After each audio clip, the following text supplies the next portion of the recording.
Hey, good morning, Math Aid students. Mr. Anderson here, and today's con will not take very long. This one's a pretty simple one. You will blow through this one pretty quickly.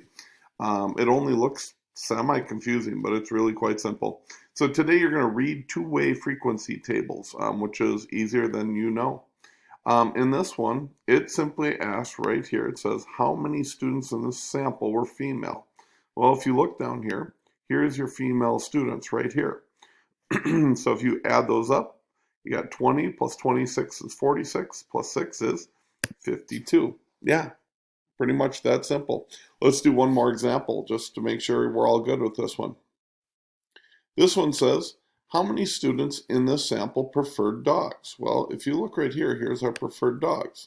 Here's the people that preferred dogs. Well, we had 36 males and 20 females for a grand total of 56. Yeah, guys, it's just that easy. You got to read the two-way table and put in the correct answer. Should not take you very long. This video is very short. Hope you guys have a great day and just a couple more assignments to go for the year. Take care. Bye-bye.